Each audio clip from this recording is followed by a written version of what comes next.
Indonesia adalah negara kepulauan terbesar di dunia. Kekayaan laut kita melimpah. Kita memiliki lebih dari 8.500 spesies biota laut dengan beragam jenis ikan, udang, terumbu karang, rumput laut, dan lainnya. Garis pantai kita terpanjang kedua di dunia, 108.000 km, sekitar 2,5 kali keliling bumi. Sekitar 60% penduduk kita berada di kawasan pesisir. 3,2 juta diantaranya adalah nelayan. 2,1 juta diantaranya adalah pembudidaya. 22.000 diantaranya adalah petambak garam. Artinya, laut kita tidak hanya kaya, tapi juga menjadi penopang kehidupan.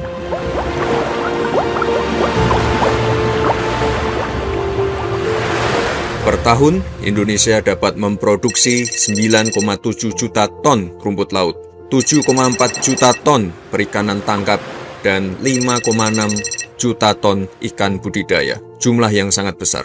Bayangkan jika produksi kelautan dan perikanan tersebut bisa kita olah dulu di dalam negeri. Ribuan ton rumput laut yang selama ini kita jual mentah ke luar negeri, jika diolah dulu menjadi kosmetik, nilai tambahnya bisa mencapai 15 hingga 30 kali lipat. Brand-brand kosmetik kita bisa mendunia. Pembudidaya rumput laut bisa lebih sejahtera. Lapangan kerja juga terbuka. Mulai dari pekerja pabrik, ahli kimia, desainer packaging, pemasaran, periklanan, dan masih banyak lagi. Belum lagi peluang usaha yang ikut terbuka akibat adanya aktivitas ekonomi. Misalnya, ketika ada suatu perusahaan atau pabrik didirikan, di sekitarnya akan bermunculan warung makan, toko kelontong, kos-kosan, dan layanan jasa lainnya seperti jasa ojek, pengepul sampah, bahkan jasa cukur. Inilah yang membuat uang berputar dan ekonomi bergerak. Itu baru satu jenis produk turunan. Sedangkan rumput laut memiliki banyak jenis produk turunan seperti agar-agar, bioplastik, bioaftur, pupuk, farmasi, dan masih banyak lagi. Itu juga baru satu jenis komoditas. Sedangkan kita punya banyak komoditas unggulan lainnya. Ikan tuna, cakalang, tongkol. Produksi 1,5 juta ton per tahun. Kita adalah produsen terbesar dunia. Belum lagi udang, rajungan, tilapia, dan garam. 6 komoditas inilah yang akan menjadi komoditas prioritas hilirisasi kelautan dan perikanan. Memang untuk mewujudkan potensi raksasa ini pasti ada tantangan. Kita butuh kawasan industri dengan cold storage dan infrastruktur dasar yang memadai. Akses permodalan bagi nelayan, pembudidaya, dan UMKM perikanan yang lebih luas. Teknologi terkini terkait produksi dan pengolahan yang efisien serta ramah lingkungan. Para ekspertis, serta angkatan kerja yang kompeten dan inovatif. Iklim investasi yang kondusif, serta pemberantasan illegal fishing. Tapi, saya ingin tegaskan, Bapak Presiden telah menyampaikan tentang pentingnya hilirisasi kelautan.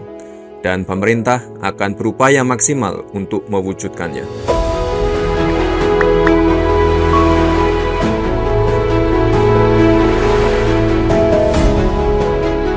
Di KTT D8, Bapak Presiden mendorong peningkatan kerjasama kelautan antar negara.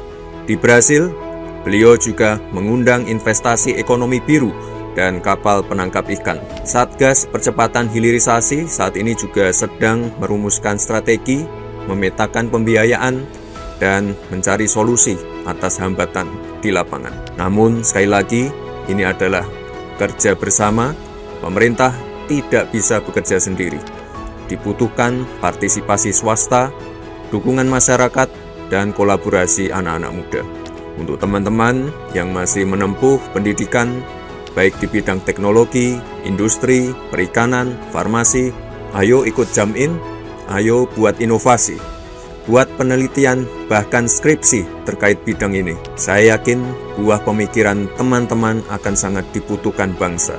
Untuk yang sudah berkecimpung di dunia bisnis, budidaya, perdagangan, ekspor, maupun keberlanjutan lingkungan, mohon beri masukan dan saran yang membangun bagi pemerintah. Apa saja peluang yang mungkin terlewat, apa saja yang harus diperbaiki, apa saja yang harus diperhatikan. Ini akan sangat penting bagi kesuksesan hilirisasi ini. Teman-teman, di era kompetisi antar negara seperti sekarang ini, ketika suatu bangsa ingin melakukan lompatan besar, tentu penolakan dan upaya menggagalkan itu pasti ada. Tapi yakinlah, dengan semangat persatuan dan kolaborasi, kita bisa mewujudkannya. Yuk, bisa yuk!